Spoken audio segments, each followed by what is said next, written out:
Hi everyone, how are you doing today? Semoga kalian dalam keadaan sehat dan tetap semangat buat belajar ya. Bersama saya Zipa Rizka Azahra, hari ini kita akan mempelajari materi yang simple, tapi super penting dalam bahasa Inggris, yaitu prepositions. Pasti kalian sering mendengar kata-kata seperti in atau on dong. Nah, hari ini kita akan memahami fungsinya, supaya English skill kalian semakin meningkat. Let's get started. Sebelum itu kita harus tahu dulu nih, what are prepositions? Singkatnya, prepositions adalah kata depan.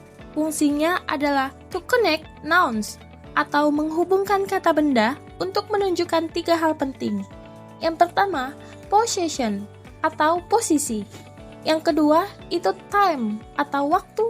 Dan yang ketiga, itu adalah direction atau arah.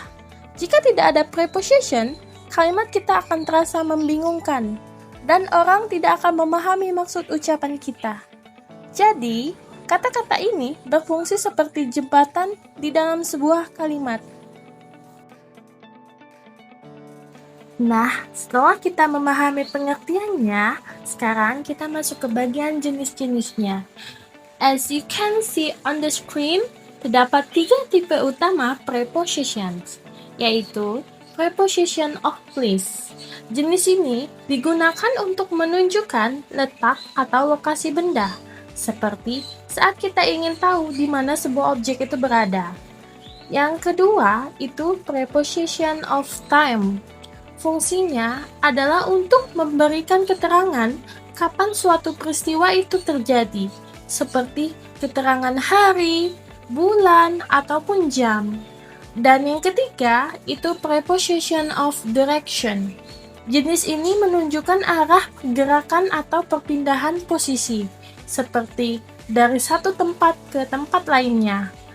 Masing-masing kategori ini memiliki fungsi yang berbeda, seperti yang sudah kita bahas sebelumnya tadi. Namun, supaya kalian bisa lebih paham, pada sesi kali ini, kita hanya akan fokus membahas preposition of place terlebih dahulu ya. Jenis ini sangat sering kita gunakan untuk menunjukkan lokasi atau letak suatu benda secara akurat. So, let's focus on the preposition of place. Nah, sekarang kita masuk ke bagian vocabulary ya. Kalian bisa melihat beberapa kosakata penting yang akan membantu kita mendeskripsikan posisi sebuah objek. Coba perhatikan posisi burung hantu ini terhadap kotaknya. Kita mulai dari baris atas dulu ya. Under artinya di bawah. Seperti yang kalian lihat, posisi burungnya itu berada di bawah kotak.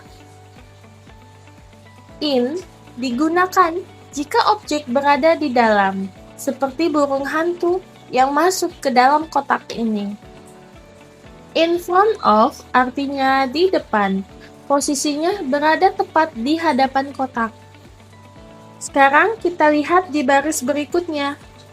On digunakan untuk posisi di atas permukaan, seperti burung hantu yang sedang duduk di atas kotak.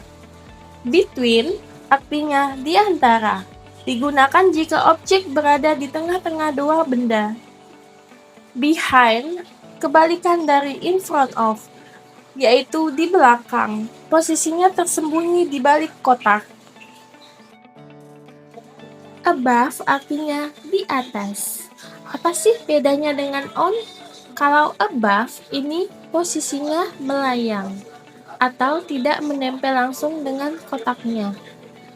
Dan yang terakhir adalah near, yang artinya dekat.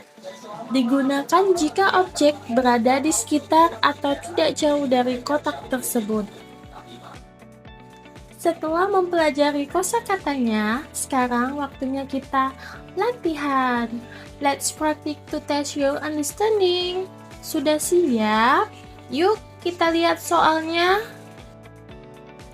Coba perhatikan gambar ini baik-baik. Where is the cat? Di mana posisi kucingnya terhadap kotak tersebut? Yaps, jawabannya adalah behind. Seperti yang kalian lihat, posisi kucingnya berada di belakang kotak. Yuk, kita latihan mengucapkannya bersama-sama. Repeat after me. Ikuti setelah saya ya. The cat is behind the box. The cat is behind the box. Kita lanjut ke soal berikutnya ya. Where is the cat? Di mana posisi kucing terhadap kotak tersebut? Kira-kira menempel atau melayang ya? Yaps, jawabannya adalah above.